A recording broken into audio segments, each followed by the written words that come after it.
గణేశాయ నమః. శ్రీ సరస్వతి నమః. శ్రీ గురుభ్యో నమః. భక్తులారా, వ్యాసప్రోక్త భాగవత మహాపురాణం యథాతథంగా చెప్పుకున్నాం. ఇందులో భాగంగా నిన్నటి వరకు 9 స్కందాలు పూర్తి చేసి 10వ స్కందాన్ని 69 భాగాలుగా చెప్పుకున్నాం. ఈ రోజున 70వ భాగం చెప్పుకుందాం. చెప్పుకునే ముందు వ్యాస మహర్షి నమస్కారం చేసుకుందాం. క్షేత్రపాలకుడైన ప్రసన్నాగ్నేశ్వరానికి కూడా నమస్కారం చేసుకుని సమర్థగురు సాయినాథ్ మహారాజ్ కీ జై. ధృతరాష్ట్రో కాదు, మనం పొరపాటు చేసి భారతం తీసాం. రామాయణంలో 71 భాగాలుగా చెప్పుకున్నాం. ఏదేమి దశమ స్కందాన్ని 72వ భాగం చెప్పుకున్నాం. అసతక శ్రీమదాంధస్య దారిద్ర్యం పరమంజరం ఆత్మౌపమ్యేన భూతాని దరిద్ర పరిమీక్షతే. ధనమధాంతుడైన మూర్ఖుడికి కనువిప్పు కలగడానికి ఏమిటయ్యా ఔషధం అంటే వాడి దరిద్రుడు అవడమే కదా. అప్పుడు వాడు సకల ప్రాణుల్ని తనతో సమానంగా చూసుకుంటాడు. యథా కంటక విద్ధాంగో జంతోర్నేచ్చతి తాం వ్యధాం జీవ సామ్యంగతో లింగై నతథా విద్ధ కంటక. ముండ్ల బాధకు గురైన వాడు అటువంటి మళ్ళీ ఇంకోటి కూర్చోవాలని అనుకోడు, కూర్చుకోవాలని. ఎందుకు? వాడు బాధ అనుభవిస్తున్నాడు కదా.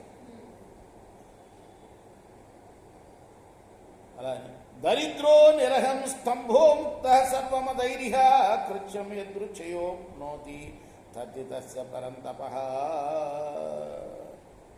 దరిద్రుడైన వాడికి ఎట్టి అహంకారం ఉండదు, గర్వం ఉండదు. అందువల్ల అతడు అన్ని విధాల గర్వాల నుండి విముక్తుడవుతాడు.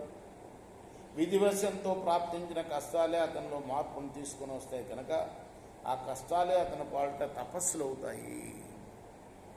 నిత్యం క్షుక్షామదేహస్య దరిద్రస్యాన్న కాంక్షిణః ఇంద్రియాణ్యనుశుష్యంతి హింసాపి వినివర్తతే.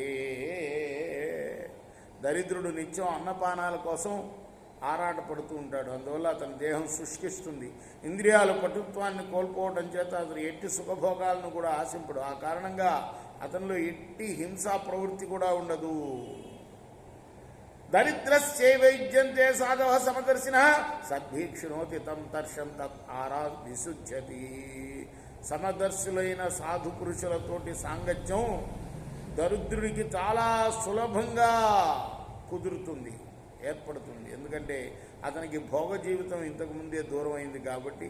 ఒకవేళ అతనిలో భోగలాలస ఏమాత్రం మిగిలి ఉన్నా సత్పురుషుల సాంగత్య ప్రభావంతో అది పూర్తిగా తొలగిపోతుంది. అతని అంతఃకరణం శీఘ్రంగా పరిశుద్ధం అవుతుంది. సాధూనాం సమచిత్తానాం ముకుందచరణైషిణాం ఉపేక్ష కిందనస్తంభై రసద్భిరసదాశ్రయ. సాధు పురుషులు సహజంగానే సమచిత్తులై ఉంటారు. వారు నిరంతరము భగవంతుని పాదపద్మాలని సేవించడం ఎందే కుతూహలం కలిగి ఉంటారు. అట్టి వారికి దుర్గుణాలు గల వారితో కానీ, దురాచార పరులతో కానీ, ధనమధాంతులతో కానీ ఏం పని? వారిని ఉపేక్షించుటయే యుక్తం. తదహం మత్తయోర్మాధ్యావారుణ్యాసీమధాంధయో తమో మదం హరిష్యామి స్త్రైనయో రజితాత్మను. ఈ యక్షకుమారులు ఎవరి గురించి? నలకుబ్ర కుబేరుడు కుమారుడు మణిగ్రీవులు. వాళ్ళ గురించి చెప్పుకుంటున్నాం. వాళ్ళని ఇప్పుడు తరింపజేయాలి. స్వామి కట్టిపడేసిందిగా రోడ్డుకి. ఆ రోడ్లను దొర్లించుకుంటూ పోవాలన్నమాట. ఈ మధ్యలో వాళ్ళెవరు అనేది చెప్తున్నాడు. ఈ యక్షకుమారులు ఇద్దరు కూడా ధనగర్వితులు, మదిరాపాన మత్తులు. అంతేకాక వీరి ఇంద్రియ సుఖలోరులై స్త్రీ లంపడులై ఉన్నారు కనుక నేను అజ్ఞాన జనితమైన వీరి గర్వాన్ని నిర్మూలిస్తాను అని భావించి కృష్ణ భగవానుడు బాల్యలీలలు చెప్పుకున్నాం.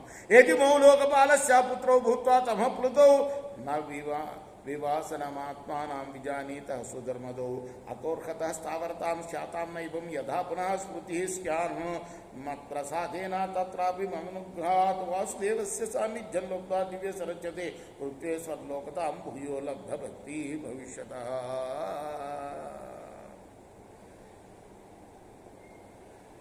వీరు దిక్పాలకుల్లో ఒకడైన కుబేరుని యొక్క పుత్రుడే అయినప్పటికీ ప్రస్తుతం అజ్ఞానంలో మునిగి ధనం అదాంధులై ఉన్నారు. అందువల్ల వీరు తమ శరీరాలపై వస్త్రాలు లేని విషయాన్ని గ్రహింపలేకున్నారు కనుక ఈ ఇరువురు కూడా వృక్ష రూపంలో పడి ఉండటానికి అర్హులు.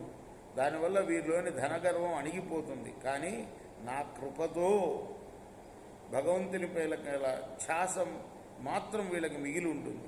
అంతేకాక 100 దివ్య వర్షాలకు పిమ్మట నా అనుగ్రహం వల్ల నా సాన్నిధ్యం ప్రాప్తిస్తుంది. క్రమంగా వీరు దైవభక్తి తత్పరులై నన్ను సేవించడం ద్వారా స్వర్గలోకానికి చేరుతారు అని భావిస్తున్నాడు కృష్ణుడు. ఇంకా దొర్లించుకుంటూ రాలా. కృష్ణార్పణమస్తు. రేపు కొనసాగిద్దాం.